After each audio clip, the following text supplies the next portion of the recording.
The next draw option command that we're going to use is the hatch and gradient commands. Hatch command is used to create a designed or designated pattern within boundaries that you wish to draw in. They are predefined, or you can create your own patterns that you can place within bounded areas. The gradient command is used to shade in confined areas. So the bottom three shapes we're going to play with the gradient, and the top three shapes we're going to play with the hatch command. They can be found directly underneath inside the draw menu under the home tab. The pull down menu directly under where ellipses were, to the right of the arc command. The drop down menu right here, if you click that, you see hatch and gradient. The gradient, if you left click there, which we will, because you can see that what it does if you just hover over that long enough, it allows you to create a smooth transition between different colors. So if we'll click that, the gradient editor comes up here that you can choose and change some different things here. I'll just choose some school colors, so we'll just pick blue here, and our color 2, we'll just pick a gold type color. So you can see now that we're dealing with some Cape Fear colors. You can see the different shading options that you have here. You can choose any of those that you wish. I will just choose this fade in, fade out right here, the third option in, and I will click the rectangle. And I can play with that a little bit. I can change this angle here and make it different. You can see how that changes. I can change the tint different ways if I want, but I don't want to change the tint. I'm going to leave it as 2 colors here. So if I go back to that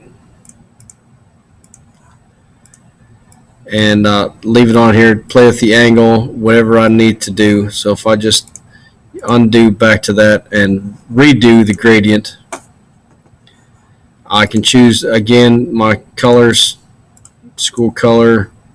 Pick that gold and blue. I'll change that to this darker blue, and you can choose any one that you want. You can experiment around. If I want to pick this one or that one, you can see how things change. So we'll leave that, and I will close that particular thing. We'll pick some different colors. We'll do gradient again. This time we'll change the colors, and I like the Minnesota Vikings, so I'll pick purple and yellow, and I'll choose this linear pattern here, and we can change one more time. We close that out, do one more time over this way. I'll pick 2 different colors again.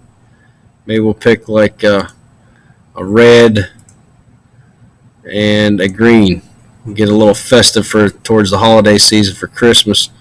And we'll come over here and maybe we'll do the curved and pick that. Okay. If I wanted the angle to be a little different, I can change that slightly and close out of that. So that's the gradient used to shade in areas that you wish. The next one we'll create hatch patterns. So we'll hit that down arrow right here. Instead of gradient, we'll choose hatch. The hatch editor comes up. If you wanted to hatch something in a certain color, if I wanted to color the inside of this circle, I can just leave it on the solid, and I can change the color right here, and I'll just hatch that in purple solid color, and I'll close that out. We'll go to hatch again. I can pick a certain pattern. You can see the several different defined. If you hit these down arrows, you can see all the different patterns here. There are all kinds of different options that you can choose from depending upon your option. I just want to make this look like a parquet type floor, so I will choose that. I'm going to make the color be like a tan or brown type color, so I'll just maybe go here with like an orangish type color. If I click in there, you can see that because that's a very small area, you may need to adjust the scale of the hatch to get that to look more like your desired look. Now, because this is a small area, we want to make this scale much smaller than 1. If it was a very large area, we might need to scale it up, 10, 20, 30 times until it looks to your liking. So I'm just going to highlight that, and let's try 0.25 and see what that looks like. Okay, that's maybe a little dense. Let's try 0.5. Okay, yeah, I don't know. Let's see. Maybe we'll go back to the 0.25. That looks pretty neat. So once you're satisfied with how it looks, that's entirely up to you. You can close out of that. And we'll put one more pattern over here with the Hatch command. Let's put some, let's see. What are we feeling this time? Maybe a honeycomb or some stars or something like that. Well, how about some stars? Okay, so if we put some stars in, just pick one of your favorite colors.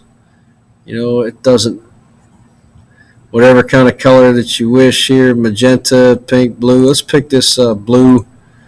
Now that's very, very dense, so we want to make that a little larger. So let's try 5 and see what that looks like. Okay, cool. We got some stars inside of there. So that's just the Hatch pattern. You can pick any number of different patterns as long as you have a bounded area. That is crucial in the Hatch and the gradient. If you do not have a bounded in area, these commands will not work. A lot of things to play with here. That's really just a lot of things to your liking that you can change some stuff. You can change the angle so that that's not all straight up and down. That can be slanted to one way or the other. Numerous things that you can adjust and change in here, but that is gradient for shading and Hatch for different patterns. So Hatch and gradient commands. Thank you for watching.